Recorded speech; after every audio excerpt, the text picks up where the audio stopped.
Okay, so I'm recording this post like storytelling, so bear with me, but I forgot to do like a proper intro on it. So I know some people have accused me of like different things, like ranging first from being a Nazi to being a white supremacist to like something vaguely racist. And I want to admit something to you about my past and my abuse of power in the past. So that's what this story is about. But I mean, for 2 seconds before getting into the story. So earlier today was outside. We've got some birds that like try and hang out in one of our vents has popped open. The flaps have been like broken off by stupid birds, and this vent goes into like the stove range, hood range, and so they're nested in there. And my mom's asking like, so who do we call to like get it out? I'm like, well, I mean, we could try calling an abortion clinic. They're pretty good at pulling things out of tight places. She didn't want to talk to me after that. But yeah, you can have fun with that story. Anyway, on to my experience and kind of the lead up into it. So I was laying down a little bit ago, or last night, or no, it was a few nights ago because I have notes on it from like sometime last week, where I was remembering an experience back from 7th grade and dealing with people. So this particular point for the area during like what, around before 2010, it was like 2006 2007ish, I believe. Oh, what they did is they had like this crafty shop, skills class that was basically like a 7th grade appropriate shop class. And this particular teacher had like a wide range of things that you would do, from like leather stuff to like making a candle out of like metal bars and stuff to like doing just a tiny bit of welding, just enough to like, okay, yeah, cool, you can do it. Kind of like one of those like merit badge, do your craft, check the box things. So one thing that this teacher did is every week he would switch through students in the class that would basically take charge to kind of like encourage safety and things like that, and to do some of the like checking off on things. So you would help check off on other people's things and that kind of a deal. So during my opportunity, I mean, it's a very interesting like thing because it's like you've got a lot of like say, and sometimes you get banter back and forth, but I mean, other than that, that's it. So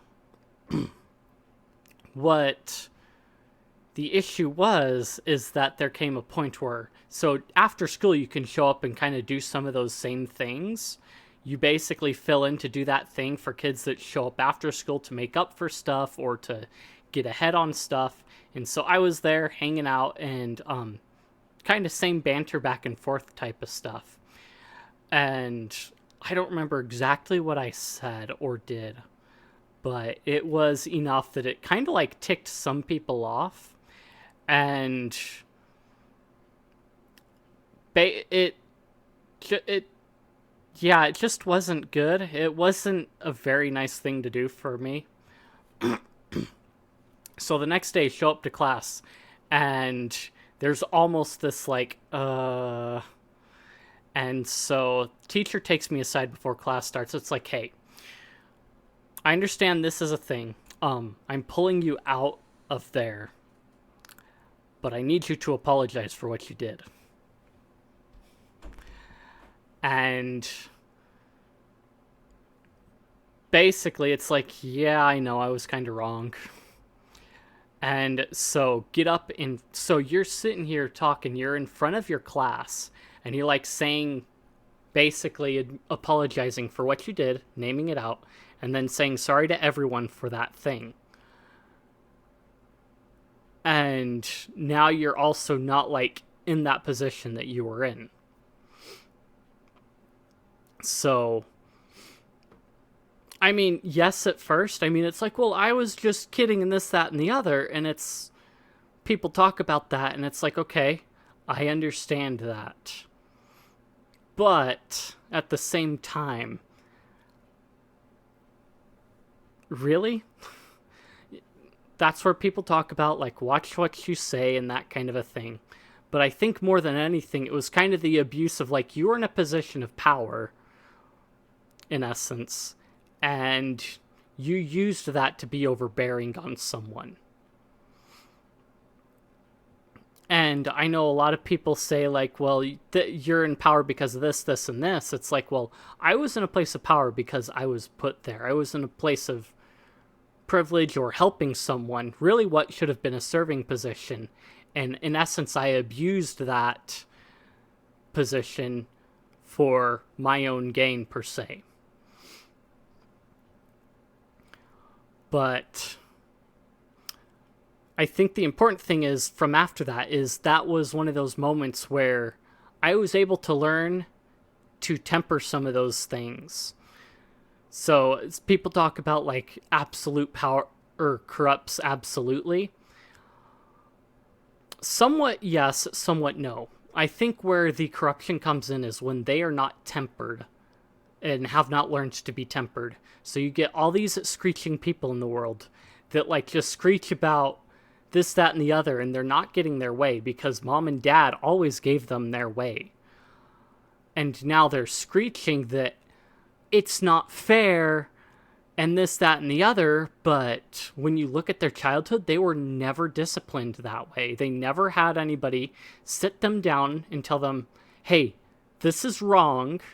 You are in a position up here or otherwise, and you need to learn to take responsibility. So when those kinds of people take power, they do become corrupt.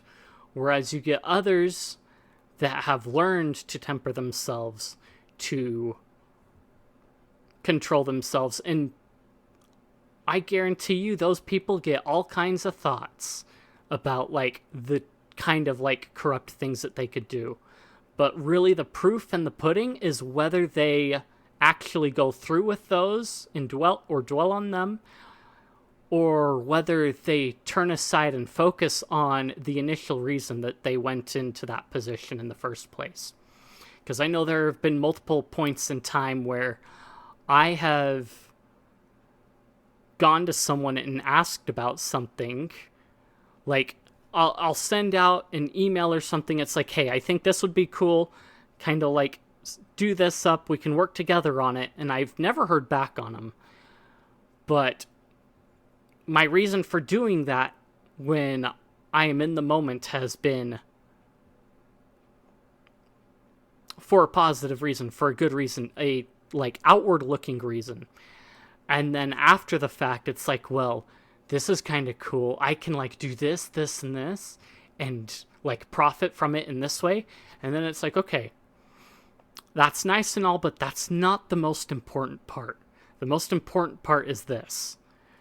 The other may be a result of it, but I'm going to focus on this aspect of it so that when this happens down the road, I'm not focused on, like, the corrupt, like, whatever stuff from it. And I think that's what some people seem to forget. And you can almost tell some of these people that have, like, been untempered somewhat, but in many of the ways that they act, if you actually meet them in person, not through a computer screen, not through, like, a text chat, but in person and talk to them, you can tell the difference of how they're developed. Behind a keyboard, people are different. That's just the way it is. People are different. And some people, they don't change from the keyboard or Twitter to the real world. Twitter is their real world, which is why they act the way that they do and are so compulsive. And that's really the problem, is they haven't learned that control because they've been inundated with everything else for so much of it. And I think that's a real crying shame. So I think, yeah, there's my experience of like overbearing, abusing power and how that worked out. But I mean, if you like hearing about stupid stories from me and that kind of a thing, I do that on occasion. And I kind of want to incorporate that in as a sort of like semi-regular thing. And while at the same doing the other stuff, it's basically doing what I want to do, though, more importantly. But if doing what I want to do or anything else like that shows up here in their interests you, links and all are down there, and you can check that stuff out as well.